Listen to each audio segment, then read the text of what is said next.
The Trump administration is publicly contradicting itself on North Korea. A nuclear crisis with North Korea seems like a time when you do want everyone in the U.S. administration on the same page. But in the Trump administration, the exact opposite is happening. Top officials are contradicting each other, and the president, in public. On Tuesday, President Donald Trump said North Korean threats to respond to a U.S. strike with nuclear weapons will be met with fire and fury like the world has never seen, rhetoric that no previous American president has ever used with North Korea.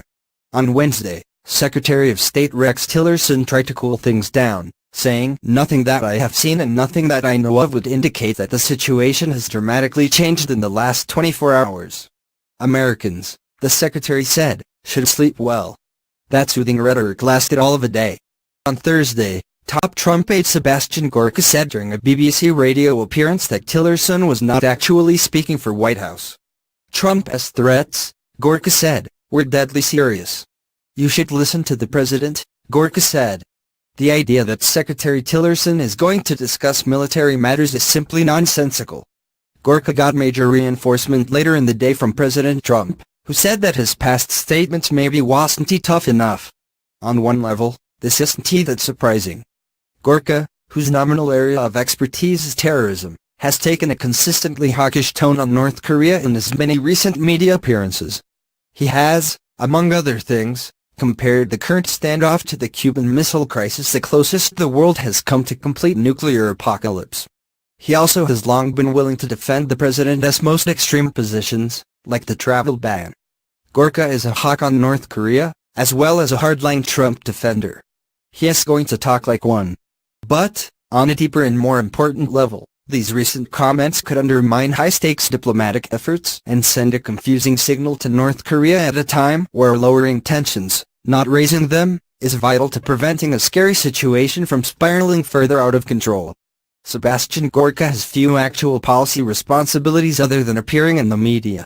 He has found a way to mess up U.S. foreign policy anyway for the Secretary of State to do one of his core job responsibilities representing the U.S. in vital, high-level negotiations. Foreign countries need to believe that he is actually speaking for the president when he or she makes policy pronouncements or comments to a negotiated deal.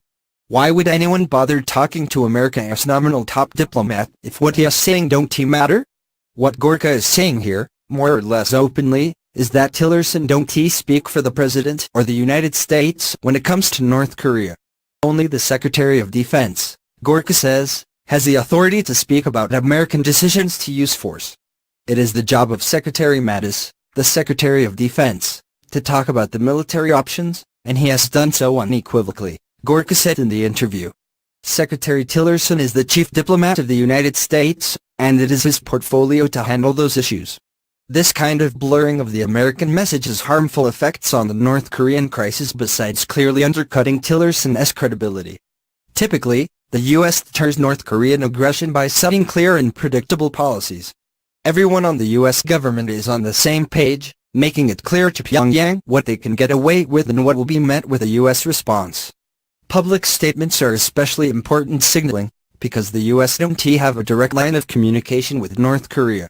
The Kim regime figures out what America is saying through U.S. public statements, making consistency in that messaging all the more important. That is not what is happening in the Trump administration. What is happening, instead,